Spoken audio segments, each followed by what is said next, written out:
Terres et vignes de l'Aube avec la Chambre d'agriculture de l'Aube. Rassemblés pour innover.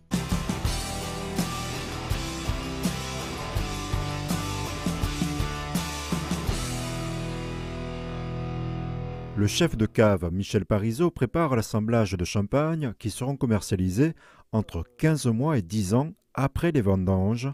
Première étape clé, les jus sont séparés lors du pressurage. Les premiers jus qui vont couler sont les jus qui vont nous donner les vins les plus élégants, les plus fins et les plus aptes à vieillir longtemps.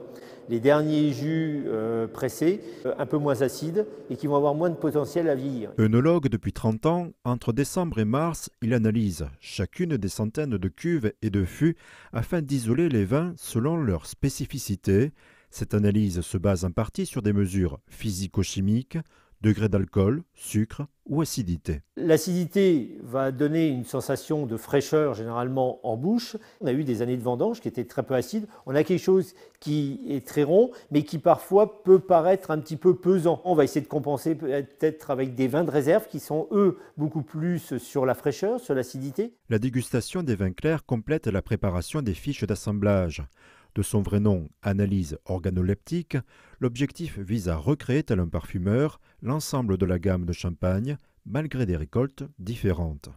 Déjà la couleur, s'il n'y a pas une couleur qui pourrait nous marquer par exemple un défaut d'oxydation. Ensuite on va avoir un examen olfactif.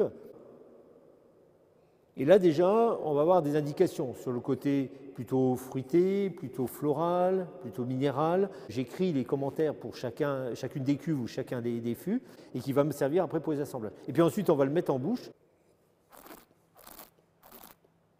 Un blanc de noir où on cherche beaucoup de fruits, on va chercher des vins qui ont ce côté très fruité. Très concrètement, on prend des éprouvettes de laboratoire et puis on met tant de pourcents de cette cuve-là, tant de pourcents de cette cuve-là, jusqu'à temps qu'on trouve une version qui nous paraît vraiment la plus proche de ce qu'on recherche. En 2020, Michel Parizeau a reçu le titre de meilleur chef de cave de l'année dans la catégorie vin effervescent. Si plus d'une centaine de marques étaient en lice, lui préfère rester toujours humble. C'est une récompense vraiment pour toutes les personnes qui s'investissent pour la marque de Vaux. Et également, c'est une belle récompense pour la Côte des Bars, puisque c'est la première fois qu'un œnologue de la Côte des Bars était primé. Pour les professionnels, nous, on va peut-être aller chercher davantage une complexité aromatique que le consommateur lambda, lui, ne va pas approfondir autant. Même nous, œnologues, quand on déguste un vin, on ne passe pas notre temps à décrire le vin. Sinon, je crois qu'on lasserait un peu nos amis et nos familles. Donc, c'est bien aussi de prendre un vin, d'essayer de l'accorder avec un plat et puis de passer un bon moment.